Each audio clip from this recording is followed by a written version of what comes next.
morning, Ankita. Good morning. Please sit down. Thank you, sir.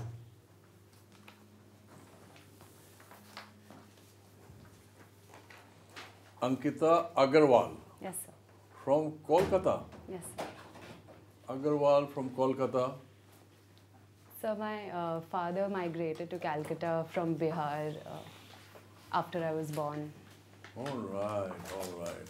And are you a fresh? When did you do a graduation? So I graduated in 2017. 2003 years back. And since then? So for 1 year I worked at Dalberg, which is a development consultancy firm. And then after working for 1 year, I quit in 2018 and I gave my exam. I prepared for 1 year and then I appeared for it in 2019. And where do you live now? Right now I'm living in Delhi. I've been living here since I entered college, but I'm moving back to Calcutta in a few days. And your parents live in Calcutta? Yes, sir. And what was your core subject in honors? Economics. Economics? Yes, sir. Oh, wow. You didn't do your MA? No, sir. And your goal was? What did you, career goal? So, sir, when I entered college, it wasn't very clear to me. I thought maybe I'll do a corporate sector job. But certain things happened to me in my final year of college, which is when I decided that I want to do something a little more meaningful with my life. I worked in the private sector for a year, which was a development sector job, to understand where is it in the development sector that I should go. And I realized that I will regret it if I don't try an attempt at the civil services. So. You did economics honors from St. Stephen's Yes. College, and the ultimate course from the ultimate college. Are you proud of that? Yes, sir. You are, okay. But my understanding is that economics honors students from St. Stephen's more and more opting for the corporate sector and less to the civil services. Is that right? Is it still the trend? So yes, as a trend, it's true that as a percentage, the number of students appearing for corporate jobs is more.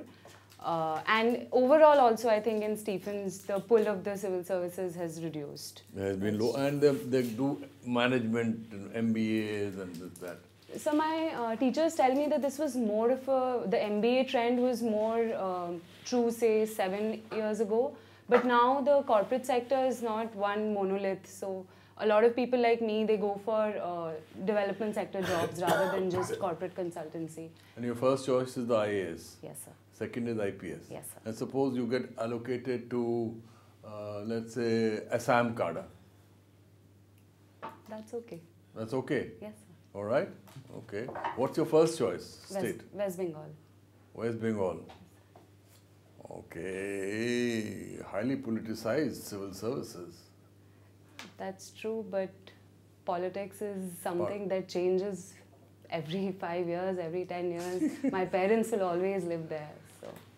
And what does the father do? My father's a businessman. He's a businessman. Okay, okay. All right. You told, tell us what is your hobby? So I like to read in my free time. I used to play also, but what did you play? So I played basketball and ultimate frisbee, but I met with an accident in my final year. So since then, I didn't really have the time to re-pursue it. Basketball you don't play now? You No, don't? sir. I haven't had the time or the space. There is no facility where I live to do that. Do you enjoy the outdoors? Yes, sir, I do. You do? Yes, sir. Walking Yes, sir. and gardening? So I've always lived in a city and I've never had... Okay, right. What is happening to the Indian economy at this stage? Why is it going down and down? Sir, the Indian economy for the past 5-6 years, ever since we faced the taper tantrum and our fiscal deficit crisis, it saw a plummeting of private investment. But then we didn't feel it as much because of the reduction in oil prices, and our government expenses were able to tide through and consumption was still high. But finally we're feeling the brunt of that fall in private investment because now the government also does not have the fiscal space to invest. And since investment has been low for so many years and it's still low, so consumption will naturally take a hit. And the world environment has also not been great for trading. Agriculture prices have been, world agriculture prices have been falling. So essentially on all sides we're facing issues. What about, you think Trump is visiting India? And what about the trade pact that is likely to come about or not likely to come about? So, What is it about? So our trade issues? Or, Yeah. So one of the biggest issues that we're facing with America today is that the US does not believe that we deserve to be called a developing country. They don't want to give us the benefits of being a developing country. So they remove the generalized special preferences for us. And recently they took us out of the list, which would have made it, which now will make it easier for them to impose countervailing duties on our exports. So that is one big issue. The second is our IPR regulations are unsatisfactory for them. They feel that American companies are disadvantaged because of it. They also believe that our tariffs are much higher than they would like it to be. But sir, based on news reports, the expectations of a big trade deal are quite low because the USTR himself is not visiting. Perhaps there will be a small trade deal, but doesn't look very positive. I just read a few days back that Bangladesh's economy is growing much faster than India.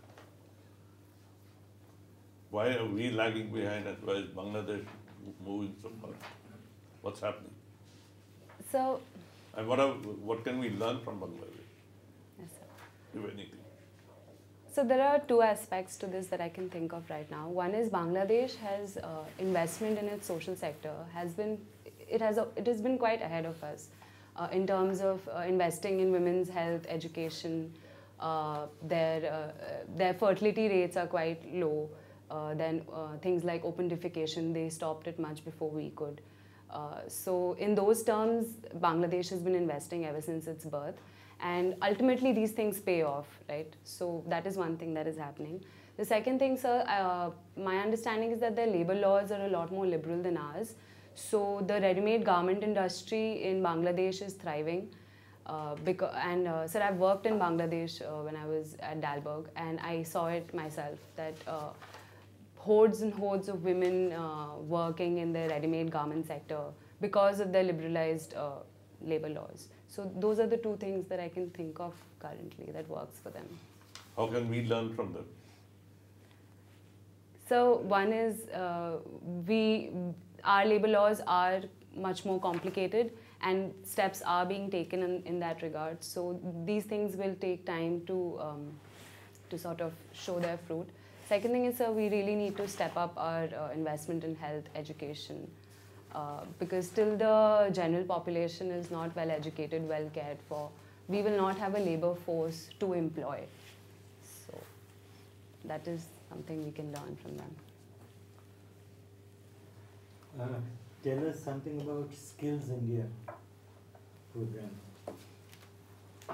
So Skills India is the flagship skilling program of the union government.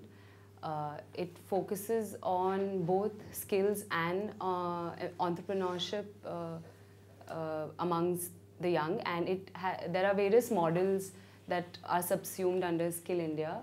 One of them being the apprenticeship model, where the government subsidizes skilling programs that the industry themselves take on. Second thing is the government directly skills. What is the method of implementation? Of the apprenticeship program? Of the scheme as such. So we have the National Skill Development Corporation. That is a public-private partnership. Under that we have the Sector Skill Council, which is also run by the private sector. So, the investment comes in both from the government and the private sector, and it is channeled to various skilling programs. That's as much as I know. Tell me about 2 laws recently passed which empower women, and what are the highlights of those laws? Yes, sir. So one was the Triple Talaq, the act. which sort of protects Muslim women from being divorced by their husbands instantaneously. Another act passed by the Parliament. Can I take a minute Sure. to think? Sure.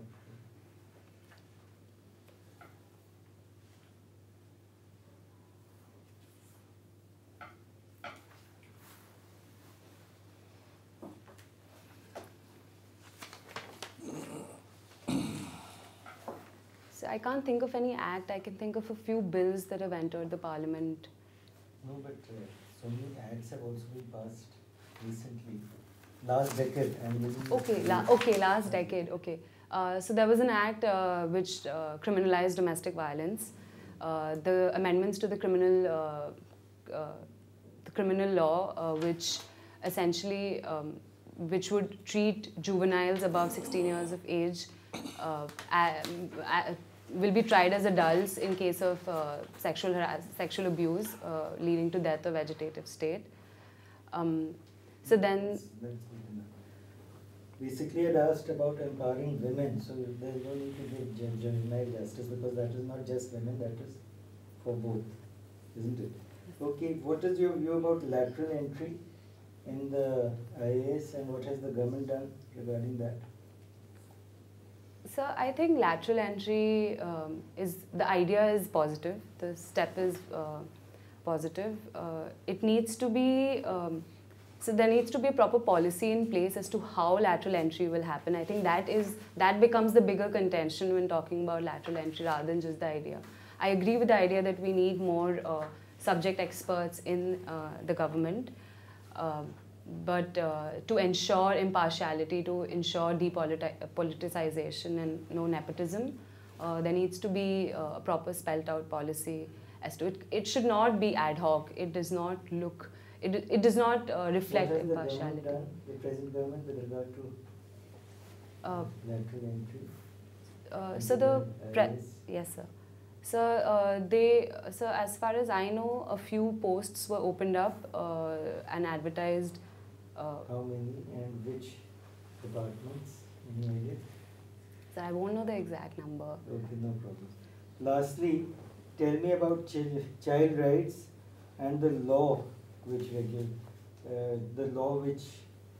safeguards children. So the premier law that Let's safeguards. start with child rights. What are the rights of children? So if we start with the fundamental rights, then Article 21A gives the right to education to all children below the age of 14, from 5 to 14 years of age. 5 to 14? 6. It's either 5 or 6. Okay, fine. It's 6. It's 6, yes.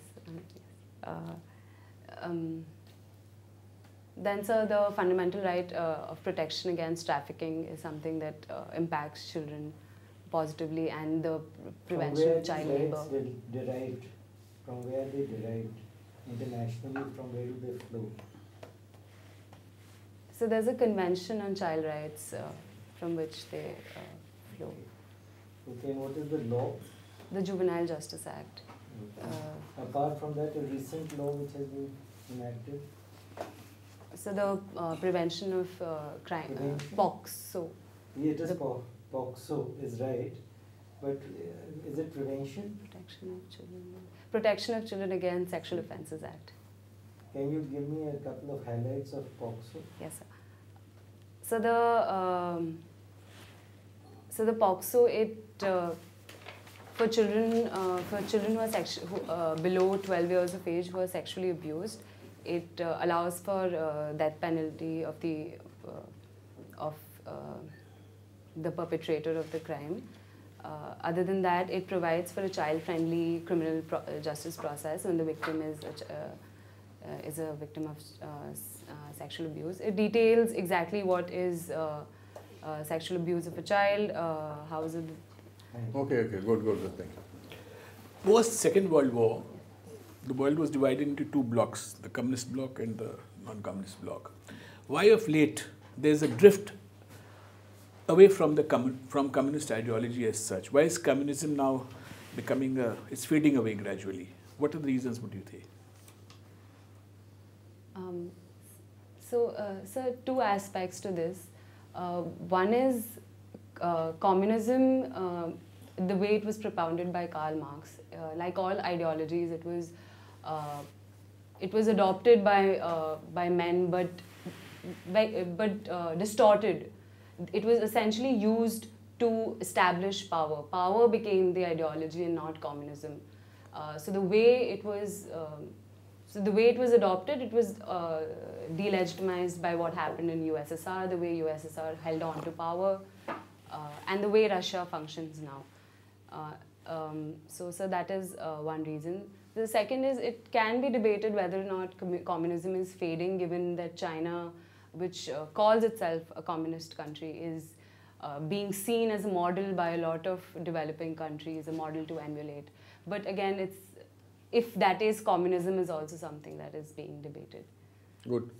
So now coming to another area of discussion, would you think India would be more successful, happier in having a presidential form of government? No, sir. How? Why? Would you elaborate? So, one is the reason parliamentary system would work better. Two things. One is we're an extremely diverse society, and while we might see centralizing trends, some years here and there, the general trend has been towards greater regional identity, greater decentralization. So a parliamentary system allows those aspirations to exist, doesn't throttle those aspirations. So it's better for harmonious political relations in our country. Second, there is harmony between the legislature and the executive. And while it's true that the executive might be becoming stronger, but then we should look at improving the parliamentary system and not giving in to centralizing trends. How would you go about improving the parliamentary system? You just talked about it. What improvements are required? What are the deficiencies right now? So one is the anti-defection law in its current form. We need that law, but I feel it should not be applicable to all bills and all votes that the parliamentarians make. It can be limited to, say, the no confidence motions or the budget, things that on which the survival of the government depends. So the second thing is the committee system. There should be a little more investment into research and resources that the parliamentarians have, their tenure in the committees, so that they can contribute more. So the third thing is we need to think beyond the first past the post system. We need to think of proportional representation. We need to make sure that our democracy becomes more representative. More representative, yes. Right. Those are the three things I can... What about criminals in our legislatures? People with criminal records. Unless you are convicted, you go up in appeal, you're not convicted. So you have people who have committed dacoities and murders sitting in legislatures. Yes, sir. So there are two aspects to solve this. One is, as I think former election commissioner Mr. S.Y. Qureshi had mentioned, that we can prevent politicians who have serious criminal accusations against them, charge-sheeted, and the charge sheet should have been made 6 months in advance to the notification of the election. Such candidates can be debarred. So the second thing is... But are they being debarred? No, sir, not yet. But so we're talking. So that's why I come to the second... It's a suggestion. No, it's her suggestion, but my point is, yes, sir. The fact remains, it suits yes, sir. the political parties not to become very vigorous in its implementation. So there's... Yes, all sir. parties yes, sir. have people with criminal records contesting elections. Yes. But that's an area, do you think it needs to be corrected? Yes, so the problem is there's a demand for criminals in our... so as Milind Vaishnav has documented, there are a lot of people... So at the end, even if parties do give them tickets, it's people like us who vote for them. So it's what he has documented is So you're that blaming the people. politics, so democracy stands on the shoulder of the people. Okay, all right, okay. ठीक है. Well, Ankita, tell me, who lives if India dies and who dies if India lives?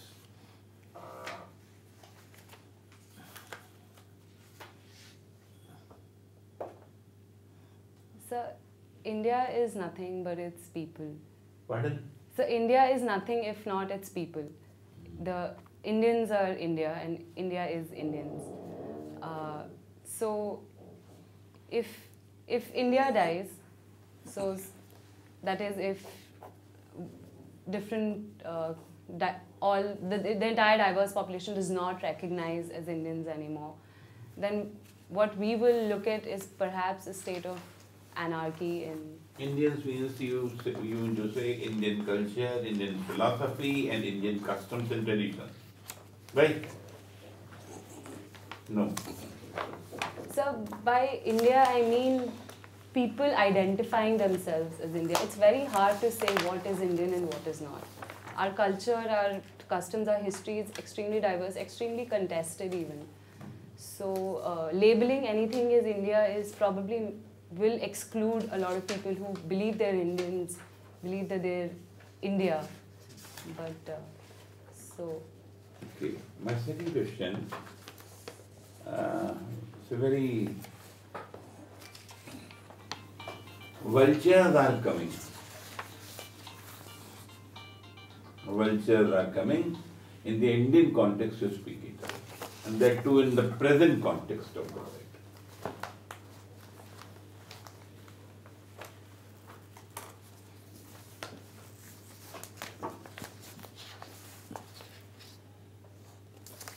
To be more precise, Islamic threat to Indian nationalism. Yeah, okay.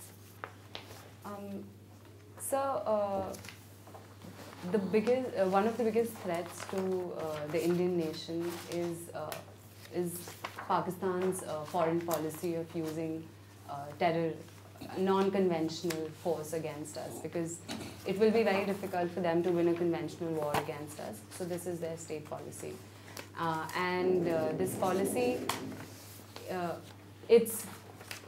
it's given an impetus by external factors, that is Western nations who need Pakistan for their foreign policy in, say, Afghanistan. So that is one aspect. And that is something we've been working towards diplomatically, to isolate Pakistan, to bring them to account for their foreign policy against India. So the second thing is, the reason why Pakistan's policy might win in India is internal factors, is if so we're a diverse nation and there... Ankita, you seem to mislead the board, I have asked about the Islamic threat. Pakistan is nothing. Pakistan is very meager, It consists only 20 crores population.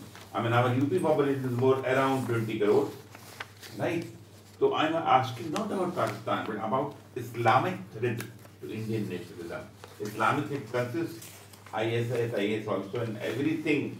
I mean, that Islam as a whole is threatening on our culture. So, I think saying that Islam as a whole is threatening our culture is slightly misleading, because like any other ideology, the religion of Islam has also been misused by people who found it expedient to do it, to